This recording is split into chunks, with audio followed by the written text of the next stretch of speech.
dan kisah karomah dari pengarang bacaan Maulid Simtud Duror. Bacaan Maulid Simtud Duror menjadi salah satu bacaan maulid yang sangat populer di Indonesia. Hal itu terbukti dengan banyaknya jamaah yang mengikutinya, tidak hanya ribuan bahkan puluhan ribu orang rela berdesak-desakan.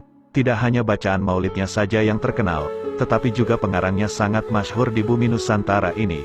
Bahkan di kota Solo di Kompleks Masjid Ar-Riyad, setiap tahun di bulan Rabiul Akhir, selalu diadakan Haul Habib Ali bin Muhammad Al-Habsyi, yang merupakan pengarang dari Maulid Simtud Duror. Puluhan ribu orang datang untuk mengikuti serangkaian acara haul bersamaan dengan pembacaan Maulid Simtud Duror. Tidak hanya warga lokal saja, tetapi dari berbagai daerah bahkan hingga dari mancanegara datang untuk mengikuti serangkaian acara tersebut. Habib Ali bin Muhammad Al-Habsyi lahir di Desa Kosam, pada hari Jumat, tanggal 24 Syawal 1259 Hijriah atau 1839 Masehi. Beliau diberi nama Ali oleh Al-Alama Sayyid Abdullah bin Husain bin Thohir, untuk mengambil berkah dari Sayyidina Ali Qoli Kosam. Secara nasab beliau merupakan keturunan Rasulullah dari jalur Sayyidina Husain. Ayah beliau adalah Al-Imam Al-Arif Billah Al-Habib Muhammad bin Husain Al-Habsyi, yang lahir 18 Jumadil Akhir 1213 Hijriah di kota Seiwun, Hadrumaut. Beliau merupakan seorang dai yang membaktikan seluruh usianya untuk belajar dan mengajar, beribadah dan berdakwah ke berbagai kota dan pelosok desa. Ibunda Habib Ali Al-Habsyi adalah Hababah Alawiyah binti Husain Al-Hadi Al-Jufri. Beliau lahir di Shibam tahun 1240 Hijriah.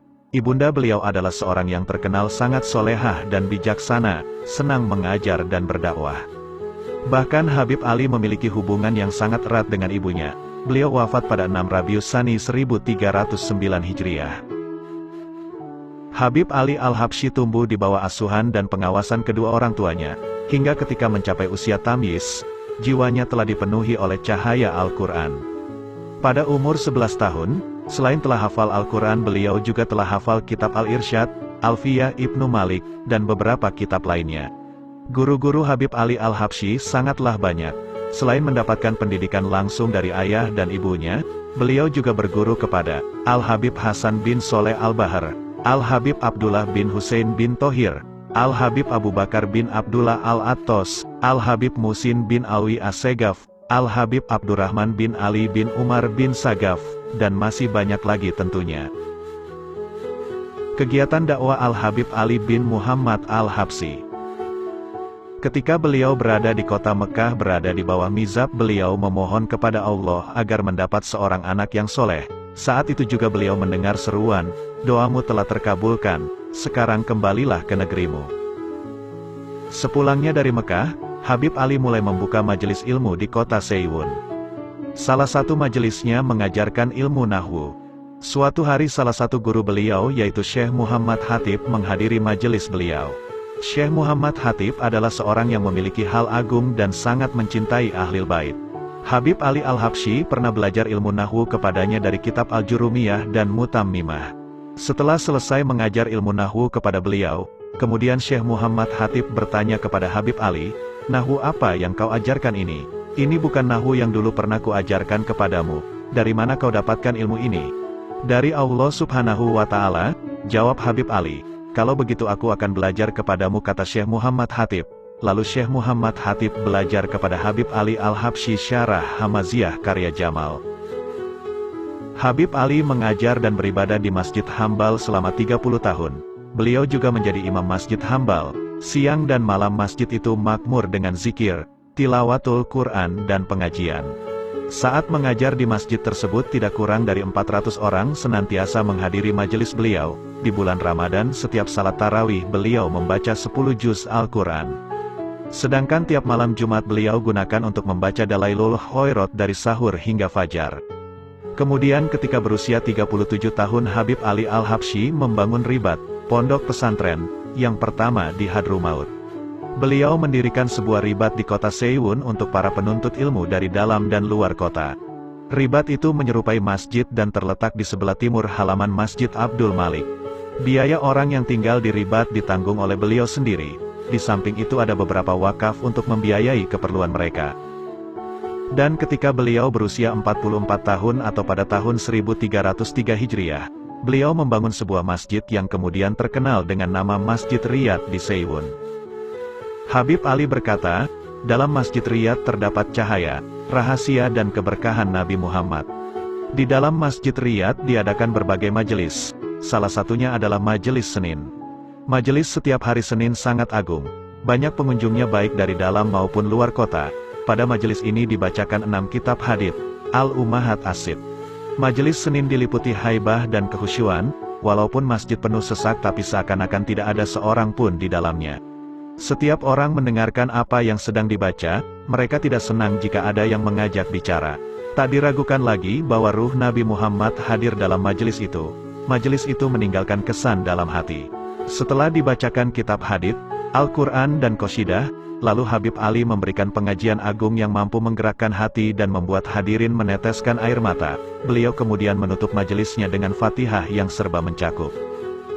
Ketika usia Habib Ali Al-Habsyi menginjak 68 tahun, beliau menulis kitab Maulid yang diberinya nama Simtud Duror fi Akhbar Maulid Khairil Bashar wa ma lahu min Akhlaq wa Awsaf wa Siyar, atau Untaian Mutiara Kisah Kelahiran Manusia Utama, Akhlak, Sifat dan Riwayat Hidupnya.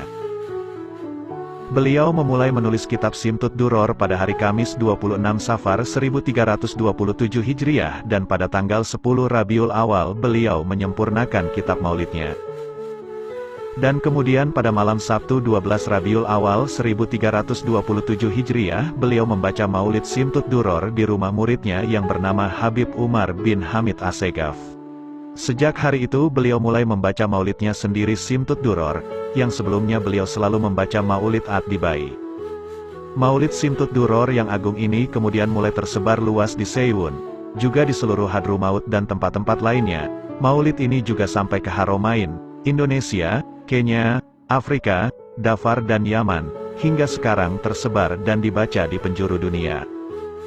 Habib Ali Al-Habsyi pernah berkata, jika seseorang menjadikan kitab maulidku ini sebagai salah satu wiridnya atau menghafalnya, maka rahasia, sir, Nabi Muhammad Shallallahu Alaihi Wasallam akan tampak pada dirinya. Aku yang mengarang dan mendiktekannya, namun setiap kali dibacakan kitab itu kepadaku, dibukakan bagiku untuk berhubungan dengan Nabi Muhammad. Pujianku kepada Nabi Muhammad dapat diterima oleh masyarakat, hal ini karena besarnya cintaku kepada Nabi. Bahkan dalam surat-suratku, ketika aku mensifatkan Nabi, Allah membukakan kepadaku susunan bahasa yang tidak ada sebelumnya. Ini adalah ilham yang diberikan Allah kepadaku. Dalam surat menyuratku ada beberapa sifat agung Nabi Muhammad dan andaikan An-Nabhani membacanya, tentu ia akan memenuhi kitab-kitabnya dengan sifat-sifat agung itu. Selain aktif berdakwah, Habib Ali bin Muhammad Al-Habsyi juga aktif menggemakan syiar Islam lewat pena. Di samping kitab Maulid Simtud Duror, ada pula karya lainnya yang disusun langsung olehnya maupun oleh para murid-muridnya, para pengikut, dan keturunannya. Di antaranya adalah kitab-kitab kumpulan amalannya yang berisi wirid, hizib, rotib, dan lain sebagainya, yang sebagian besar berasal dari Al-Quran, hadits, dan amalan para ulama terkemuka. 2 tahun sebelum wafat, Habib Ali kehilangan penglihatannya. Akhirnya, pada waktu duhur hari Ahad 20 Rabiul Akhir 1333 Hijriah atau tanggal 7 Februari tahun 1915 Masehi, di kota Seiwon, Hadrumaut, Habib Ali meninggal dunia. Kala itu, jenazah Habib Ali disalatkan di halaman Masjid Riyadh pada keesokan harinya dan diimami oleh anak dan khalifah penggantinya, Habib Muhammad. Jenazah beliau lalu dikebumikan di sebelah barat Masjid Riyadh. Habib Ali bin Muhammad Al-Habsyi meninggalkan 5 anak dari 2 istri. Salah satu dari anak-anak beliau ada yang menetap di kota Solo, yaitu Habib Alwi bin Ali Al-Habsyi yang merupakan pendiri Masjid Riyadh, Solo. Nama masjid yang didirikannya di Solo itu sama dengan nama masjid yang didirikan Habib Ali di Hadrumaut, yaitu Masjid Riyadh. Habib Alwi pun kerap menyelenggarakan haul Habib Ali di kota Solo. Bahkan sampai sekarang kegiatan haul tersebut masih berjalan dan ribuan orang datang untuk menghadirinya. Dan berikut ini salah satu karomah agung yang dimiliki Habib Ali bin Muhammad Al-Habsyi. Diriwayatkan bahwa Habib Ali bin Muhammad Al-Habsyi Sohibul Simtud Duror, adalah seorang wali Allah yang bisa mendengar suara bacaan tasbih, subhanallah, dari benda-benda mati kepada Allah subhanahu wa ta'ala. Pada suatu saat, beliau mendengar tasbih dari benda-benda mati yang ada di sekitar beliau, seperti lemari, meja dan lainnya seperti biasanya. Tapi beliau heran ketika ada suara tasbih yang lebih keras daripada yang lainnya. Karena rasa penasarannya tersebut, beliau berusaha mencari asal suara tasbih itu berasal dari mana. Setelah beliau mencari, ternyata beliau menemukan si pemilik suara tasbih yang keras tadi. Ternyata adalah sebuah biji kurma. Lalu kemudian beliau bertanya kepada biji kurma, "Kenapa suara tasbihmu bisa lebih keras dari suara tasbih benda-benda lainnya?" Lantas kemudian biji kurma menjawab, "Ya Habib, karena aku ini anaknya lagi biji kurma, yang ditanam langsung oleh tangan Rasulullah Shallallahu Alaihi Wasallam. Dan sekarang kurma tersebut dikenal dengan kurma ajwa."